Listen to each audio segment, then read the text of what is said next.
Hi, I'm Joy, Hi, I'm Andrew. and welcome to the Joyfully Golden podcast. All right, how are you doing today, Andrew? I'm doing well. We are almost done with this year. I know it's crazy to think that it's already the end of the year. Wow.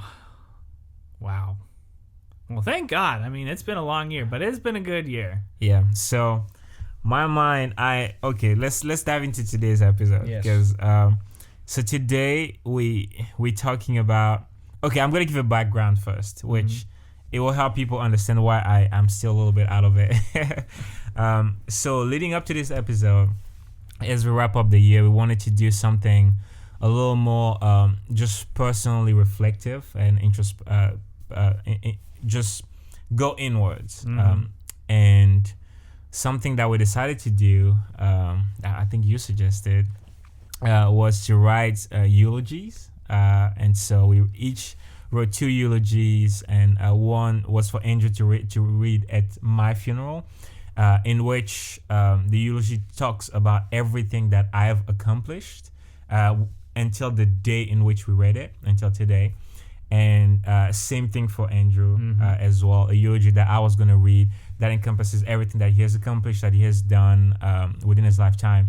And a second eulogy that we each wrote and read ourselves that had the ideal eulogy that we wanted, that we were reading from the perspective of having lived our full lives, having accomplished everything that we wanted to do, and reading that eulogy in front of people, to end it all. And that rocked me. That was there was nothing quite like it, because originally the idea was to film the eulogies and make an episode out of it, but I think it just wound up being way too personal.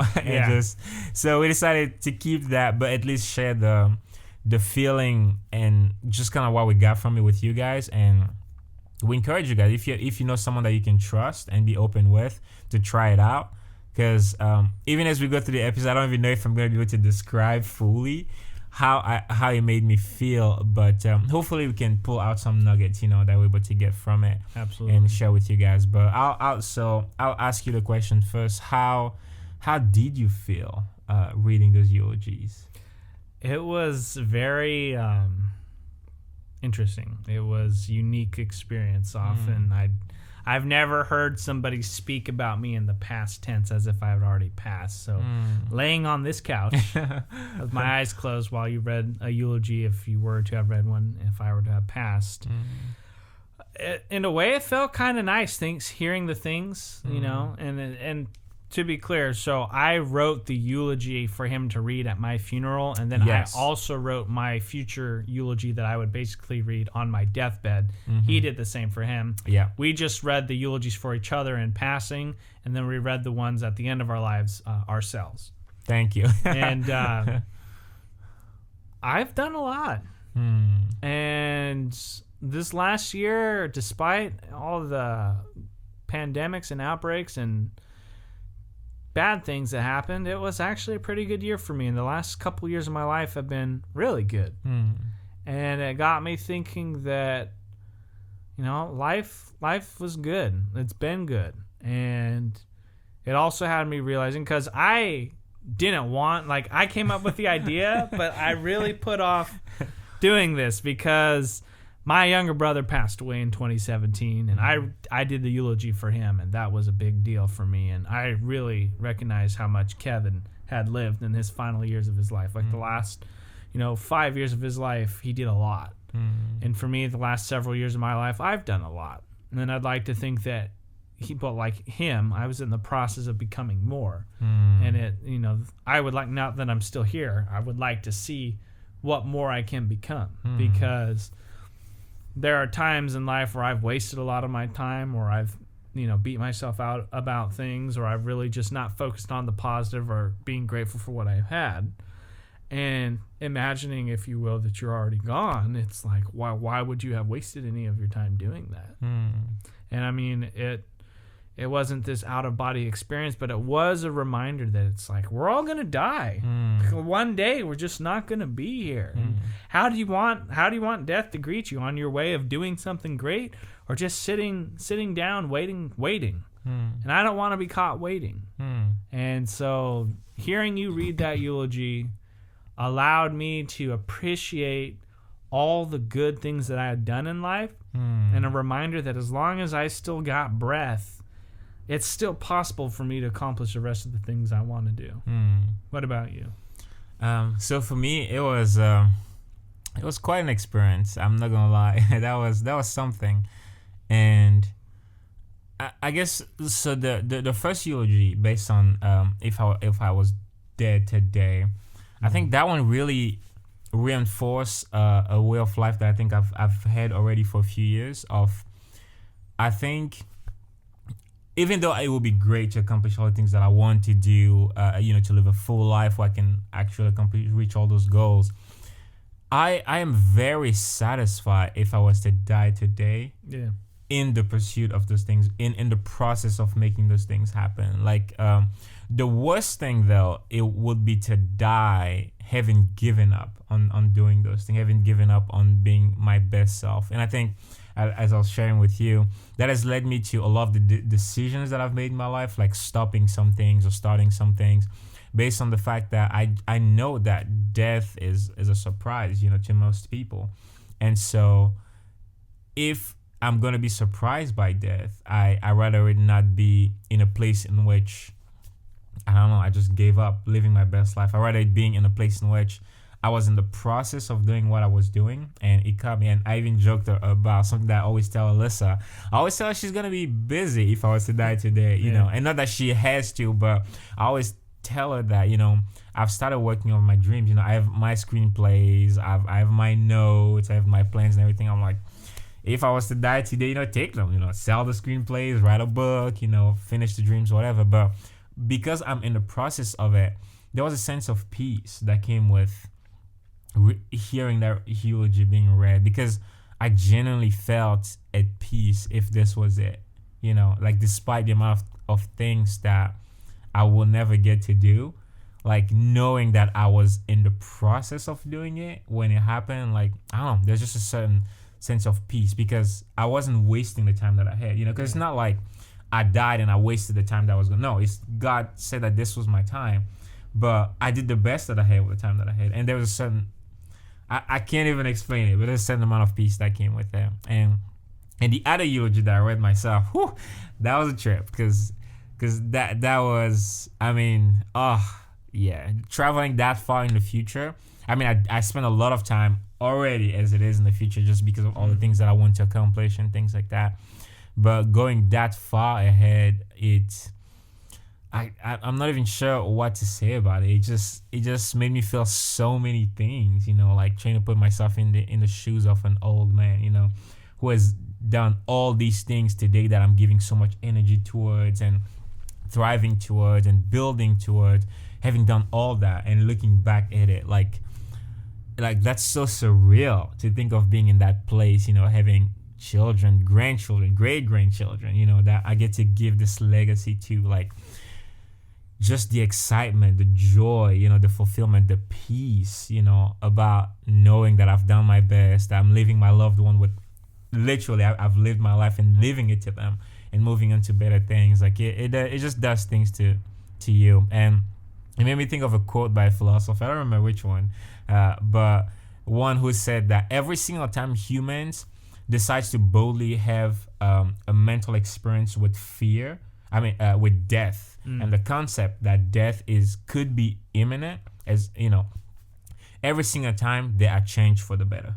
And quotes by philosophers are always contested for what they meant and everything, but I felt that today for some reason, just contemplating death as a part of this experience, and the fact that it could come today or it could come in 70 years from now, it did something to me. And honestly, I would encourage people to try it out, because I don't think I can explain really from it, but I have to say it feels good. It feels really good to just look at the life that I've lived and look ahead, look forward at what it could be, and just,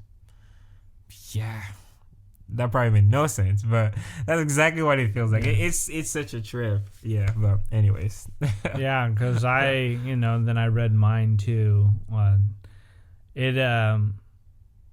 I was happy with where I was on the one that you read. And I was also like, well, there's all these other things that I would have liked to have done. And then reading the second one, it was like, oh yeah, like heck yeah, like, great, go me. Like, and the next, because I had said like if I live to be 92, which I'm 29, so I just flipped the digits around. That's why I came out 92. Nice. I didn't but know essentially that. just 2 more lifetimes, you know, and. The first years of your life, you're figuring out how to talk, walk, and all that stuff. So really, if I had another 60, 63 years of living, it would be from this point forward of the knowledge, experiences, and everything. That would be amazing. And it really just kind of got me thinking that it's so often like it's either... we either embrace the end without it coming or we assume it's here when it's clearly not. And what I mean by that is like with this pandemic that we had and that we're in, because it's not over yet, but it will be. We've had wars. We've had wars and depressions and all sorts of terrible things happen to our human race. This is temporary. It will end. And at the end of it, where will you be? And that's a question I've been asking myself a lot. It's like, okay, where am I going to be with this? It's like, yeah, it sucks not getting to see a lot of people. It's financially terrible on people. The people we've lost is terrible, but it's like, where will you be after? And so that's the first one that I talked about, is where we think that the end is already here, but it's not. It's the idea that whatever your situations are in life, oftentimes people may find themselves in this pit of despair where nothing else matters because I'm already here, and it might as well be like my life is just done. And it's such a negative and it's such a lie. It's such a lie to believe that, because your life's not over. There are so many times in history, and I blame the way like our social media and movies and everything paints the picture. It's because we spend so much time on the outcome or that there is a problem, but we don't look enough at the work. And in a way, I'm kind of glad that we do, but I'm also kind of annoyed that we don't. I'm glad that we don't put enough effort into it, because it's really within you.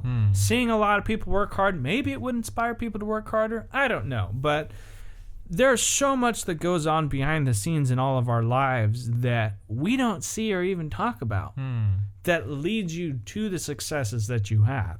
So thinking that the world is ending when it's not is just it's the wrong mindset. And then the second one of those things is trying to think that it's like, okay, the first one is I'm thinking the world's already done, and it's clearly not. And then it's like, oh, well, I'll live forever. And it's like, no, you won't. You're going to die someday. So what's the plan? Ask her out. Do the project. Do the film. Ask him out. Like, all those things that we allow fear to grip us and hold us hostage, like if you said them out loud, and I think this eulogy was a great example of like what we thought was important and valuable, because those are the things that we had written down. And then the one for like your kind of your last, if you were to give a speech to the people in your life that mattered on your last day, what would that encompass? And, we really thought about it and spent some time on it. Spent some time really objectively looking at what it is that's holding you back in life. What's held you back this year? A lot of great things have come out of this year. A lot of new ways, like we're adaptive. People are so adaptive. And when obstacles arise, you can either sit in front of them and not move, or you can find a way to get around them or punch right through them. But it has really given me this sense of newfound hope and respect for next year, and looking at how much this past year we've gotten to accomplish. That's good. I think one thing that I'd like to add to, just from what I think I finally had a word or a sentence to encompass it, kind of like what I felt going through, those eulogies, and especially from what you said too. I think the bottom line is that life is precious. Yes. Life is a marvelous gift that none of us asked for, but we're given somehow. we never think about that. Like, Yeah. none of us asks for life. Like, we're born, we're here one day and then we have this life. So it's a gift that we didn't even know we wanted or needed until we received it. And then we get, I don't know, however many years of life that we have to enjoy that gift. And I think until we realize just how precious it is, how beautiful it is, like, we're just going to keep squandering it, whether we have 20 years of life or 90 years of life. You know what I mean?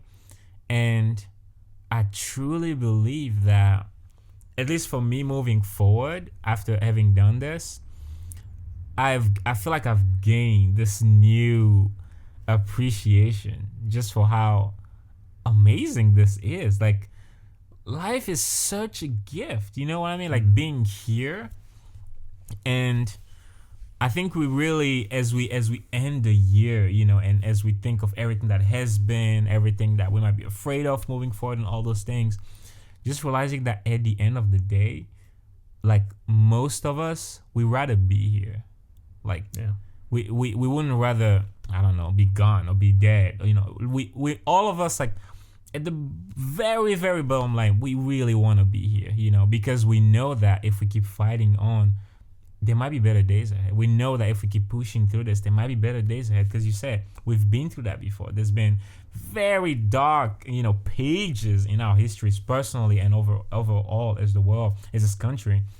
And we know that there is better on the other side, and even the fact that that's in us, that even though things are so hard, we're still here, we still rather be here, that should tell us something about how innately, whether we think about it or not, we realize how precious this life is. And so my challenge would be, why don't we even get more aware of it? Why don't we even become more aware of the fact that this is the best of gifts, but we got to decide what we're going to do with it. Yeah. We can either squander it. If you give me $1 million today as a gift, as amazing of a gift as it is, I can take it and go throw it in the ocean.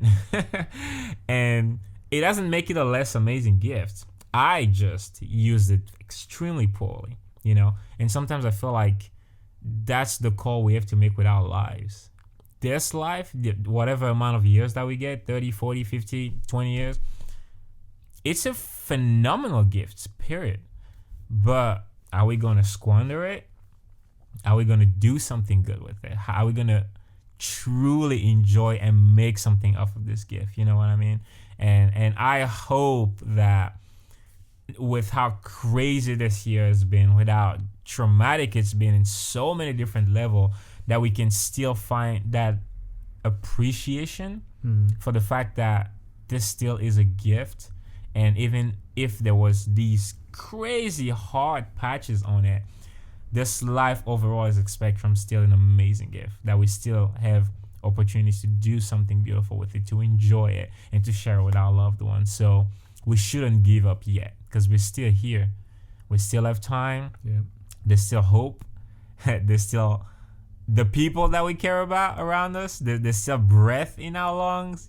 Man, we got this. And I think I really want to just encourage people as we end this year, that you got this. You're still here. You still have, I don't know, air in your lungs. You still have food somehow on the table. You're still watching us somehow. And like, you got this. We're gonna make it through this, and there will be better days ahead, because overall, this gift of life is a good gift, and because of that, there has to be something good on the other side of that. You know what I mean?